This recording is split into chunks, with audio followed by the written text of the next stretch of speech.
পিতলের কিছু ঐতিহ্যবাহী জিনিস দেখা যাচ্ছে। আচ্ছা ভাই, এগুলা জিনিসের নাম কি? এটার নাম ভাই পঞ্চপতি। হ্যাঁ, এটার নাম ঘন্টা। আপনি একটু এদিকে আসেন। ঘন্টা, এটা ঘন্টা। এটা পূজা অর্চনা করা হয়। আচ্ছা, আপনি সামনে যান, দেখেন আমাকে একটু সামনে যান। আর হ্যাঁ, এটা ঘন্টা, এটা হলো আগরদানি। আগরদানি। অনেক সময় আগরদানি সব দোকানে দোকানে ব্যবহার করা হয়, তখন আগরদানিটা ব্যবহার করা আচ্ছা, হয়। এগুলো কি সবই পিতলের? সবকিছু পিতলের। এগুলো সবকিছু পিতল আছে। এগুলো দাম কেমন পিতলের? এগুলির দাম পিস হলো আপনার 300। 300 টাকা পিস। আর এটা হলো পঞ্চপতি, পূজা অর্চনা করা হয়, 450 থেকে 500 টাকা দাম। আর এগুলো পিস হিসেবে বিক্রি করা হয়। আচ্ছা, এগুলো কি সবকে আপনি বানাইছেন? হ্যাঁ, এটা আমার কিছু কারখানা থেকে আমরা এগুলি তৈরি করে থাকি। আচ্ছা, এগুলো বেচা বিক্রি কেমন হয়? এখন তো দিন দিন এই বেচা বিক্রি আসলে কমে যাচ্ছে, এর হলো কারিগরও কমে যাচ্ছে এবং কাঁচামাল সংকটের কারণে।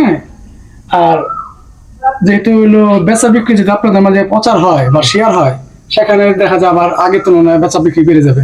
আচ্ছা দর্শক, ভিডিওটা বেশি করে শেয়ার করে দিবেন। তারা অনেক কষ্ট করে এগুলো পণ্য তৈরি করে, একটা সময় খুব ভালো চলা চলছে, কিন্তু ধীরে ধীরে এগুলো বিলুপ্তর পথে, কারণ এগুলো আপনারা ব্যবহার করতে চান না। আসলে বিষয়গুলো কিন্তু অনেক শৌখিন একটা জিনিস, সৌন্দর্যম একটা জিনিস।